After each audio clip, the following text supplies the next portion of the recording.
Recordemos una cosa, la Constitución del 17 fue resultado de una revolución social. Sí. Una revolución social. Sí. Y ahora López Obrador quiere su propia Constitución, hablando de una supuesta transformación. Es decir, él está tratando de equiparar la revolución del 1910 a la transformación, tratando de decir que esta es una revolución ideológica, una revolución política y una revolución de pensamiento. Nada más falso. Esta es una medida de desesperación. Una medida que dijo, bueno, ya, si no tengo una constitución hecha a la medida de lo que yo quiero, esto se acaba mi proyecto. Y obviamente lo que busca, como decía Roberto y lo que decía Javier, es que está tratando de imponer desde este momento su agenda y su línea de gobierno a la señora Claudia Sheinbaum en el caso de que ella gane.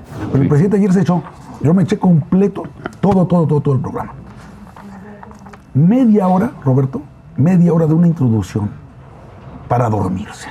Puro rollo demagógico, pura historia, cursi. Ella no como escribió, tú dices, así como de monografía de primaria. De primaria. De primaria. Eso fue todo. Y luego todo era pegarle a la Constitución vigente, que es de los neoliberales, que es para los privilegiados. No, claro que sí. Por eso, pero qué pendejada. Pero no, a ver, aquí le pedimos la opinión a Roberto, pero a mí me parece que esa parte de la introducción que hizo en materia histórica, no lo dijo así por mera ocurrencia, sino porque sabe que es lo que le interesa, lo que le puede llegar al mexicano más humilde en este país. Es que el mexicano más humilde de este país sabe quién fue Miguel Hidalgo. Sí. De alguna manera sabe quién fue Morelos. Entonces él tomó las dos figuras emblemáticas más populares en la historia de México para decir a los mexicanos, esta reforma es para ustedes. Sí.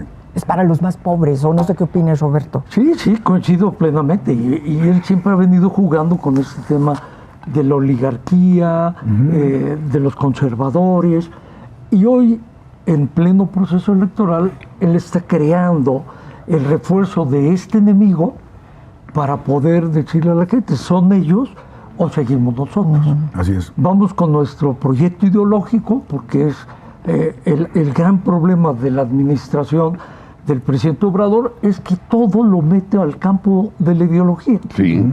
Y eso ha hecho que se trastoque en gran forma el trabajo político en el país, la falta de consensos, la falta de acuerdos. La polarización. Enorme polarización. Enorme polarización. Enorme. Como nunca, Javier. Nunca lo habíamos visto. Tan encontrados los mexicanos unos contra otros. Pero es este espíritu que usted señala de que Beatriz hacía reflexión en torno a esta propuesta histórica que tiene una finalidad política. Sí. Y la finalidad política no es explicar la historia, sino es decir, continuemos con nuestra ruta para que esto no lo desvíen los conservadores. A ver, tú fuiste gobernador, es decir, tuviste un alto cargo de representación popular. ¿En alguna ocasión se te ocurrió utilizar la historia de México para dividir a los tabasqueños? Es decir, a ver, es que es lo que está haciendo el presidente. Sí. El presidente de México, yo nunca he visto a un presidente de un país que utilice la historia de su país para dividir a su pueblo, para confrontarlo. Ayer otra vez, los liberales contra los conservadores, porque resulta que Miguel Hidalgo representaba a los más pobres, pero vean ustedes a Iturbide era un desgraciado, tal por cual dijo. ¿Sí? Además, con estos mitos y fobias que tenemos de la historia mexicana, algunos héroes que no deberían serlo, ¿no? Como Pancho Villa, cabrón, ¿no? Y de pronto tienes que fustigan a Iturbide cuando fue pues, el que consuma la independencia nacional. Sí, así me enseñaron. Es decir, pero mira, lo más importante es esto. Que esta Constitución, la que nos rige, esa Constitución lo que intentó fue armonizar todas las fuerzas y tensiones que había en ese momento tras la Revolución Mexicana. Y lo que hizo la Constitución fue recoger los sentimientos de unos y otros para plasmarlos en ese documento fundacional. Que incluso, si se fijan, hay un dato bien interesante. No fue una nueva Constitución, no fue borrón y cuenta nueva.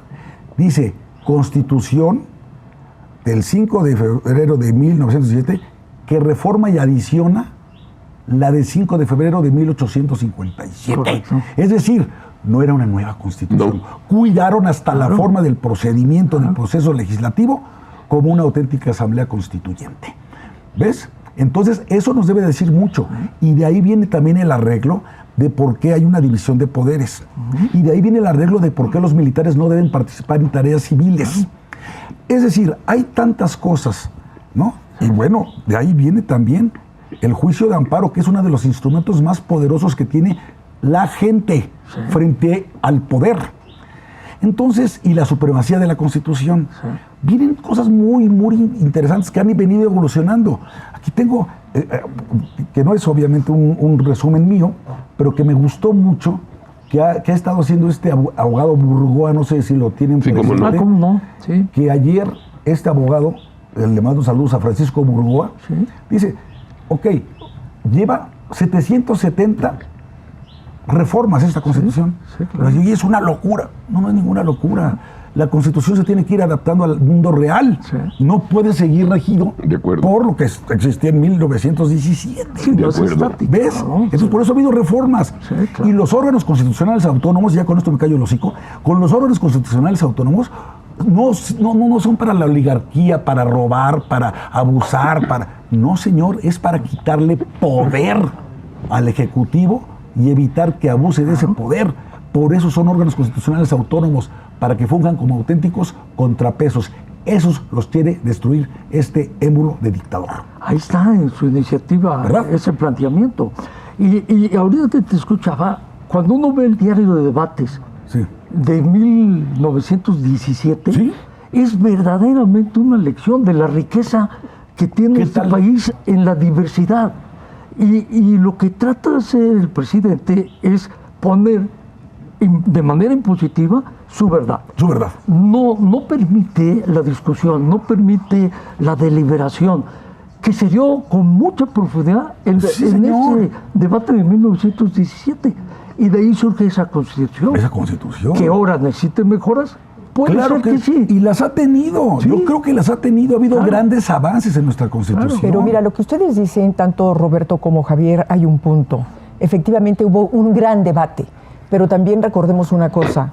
La Constitución del 17 fue resultado de una revolución social.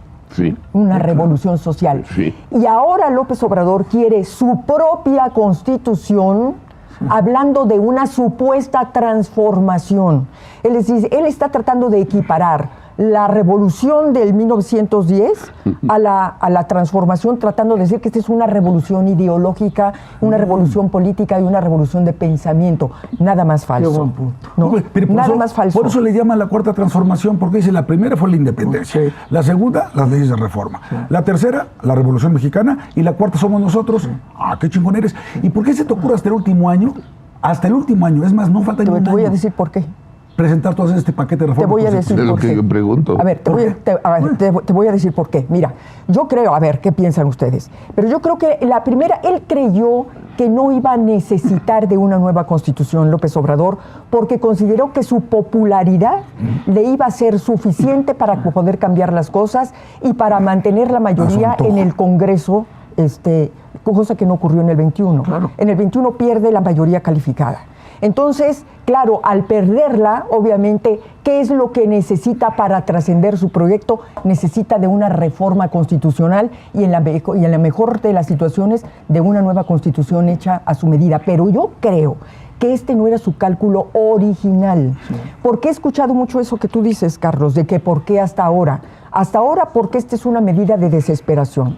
Una medida que dijo, bueno, ya, si no tengo una Constitución hecha a la medida de lo que yo quiero, esto se acaba mi proyecto. Y obviamente lo que busca, como decía Roberto y lo que decía Javier, es que está tratando de imponer desde este momento su agenda y su línea de gobierno a la señora Claudia Sheinbaum en el caso de que ella gane. Tú fuiste diputada constituyente en la Ciudad de México para discutir la Constitución. Sí. Y los debates eran en serio. O sea, había pluralidad, había consensos, había debates. Aquí no hay nada. No, aquí no hay nada. Pero aquí además, es imposición de un criterio. Fíjate que qué bueno que recuerdas ese momento, porque quiero decirte que en ese momento que de alguna manera ya se estaba inaugurando Morena como partido político, bueno, ¿con qué frase llegaban los diputados y las diputadas de Morena a la tribuna y a las reuniones de comisión. Violemos la Constitución. Eso Ese era su decían. lema. Violemos la Constitución. ¿Por qué no? Ahí ya veías venir lo que se esperaba. Claro. ¿Cuándo ha respetado la ley el presidente? Nunca. Ha llegado a todos los cargos violentando la ley. Pero no solamente eso, sino que lo ha dicho. Y es una invitación a que entonces los mexicanos desobedezcan las reglas de conducta que tenemos como sociedad, ¿sí? Como comunidad. Entonces dice, no me vengan con el cuento de que la ley es la ley. Sí te vengo con ese, pero no es un cuento. Si hay algo que nos puede dar certeza, porque todos tenemos la aspiración de la justicia. Sí, nada más que quién me define qué chingados es la justicia. Claro. Porque cada quien va a tener una apreciación distinta sobre el concepto de justicia. Ulpiano decía, la perpetua y constante voluntad de darle a cada quien lo que merece, o lo que es suyo. ¿Y quién determina qué es lo merece o qué es lo que es suyo? Por eso la ley nos da la certeza, porque en blanco y negro te ponen tu catálogo de derechos y tu catálogo de obligaciones y tu relación con el Estado, y el Estado como en su estructura, y por eso tienes una parte orgánica y una dogmática en la Constitución. Esto está bien pensado, Roberto. Lo que tenemos es un dictador, bueno, que si no ha sido dictador, si no ha consumado esa dictadura, es gracias al Poder Judicial, Así es. gracias a los órganos autónomos, gracias a la libertad de expresión y de prensa que todavía prevalece en algunos espacios. Hoy decía una cosa Enrique Krause, León Krause, lo venía leyendo en X o en Twitter. Dice, fue espectacular lo que vino a decir Xóchitl Gálvez a Estados Unidos. Sí, la amenaza del narco, del crimen organizado. ¿Sí? El problema de la inseguridad, el problema de la democracia o el riesgo de la democracia. Es una nota brutal. Por favor, revisen los periódicos en México a ver cuántos. Nada. Nada. Se van cerrando. Es un maldito cerco informativo ya el que traemos. Si no es por espacios como este, verdaderamente se está cerrando. Totalmente.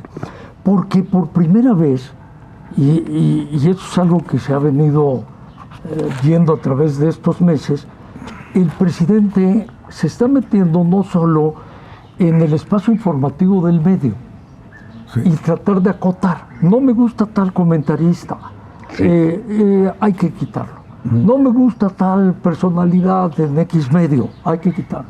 No solo eso, sino los negocios personales de los dueños de los medios están siendo amenazados, están siendo presionados. Exacto. Muchos de los dueños no viven del periódico, tienen otros negocios, otras inversiones. Pues el gobierno está sobre esas inversiones, sobre esos negocios, tratando de forzar la voluntad del dueño para que complazca al inquilino de Palacio. De alguna manera marcando línea editorial. Pero lo están haciendo. Claro que lo están haciendo. A ver hoy la primera plana del Heraldo, para que veas nada más cómo viene la encuesta. Dices, a ver, roben, maten, pero no mamen. O sea, ya de veras, o sea, por favor. ¿Qué decía la encuesta? 400 puntos. Sí, 400 puntos de ventaja, ya sabes, para... Digo,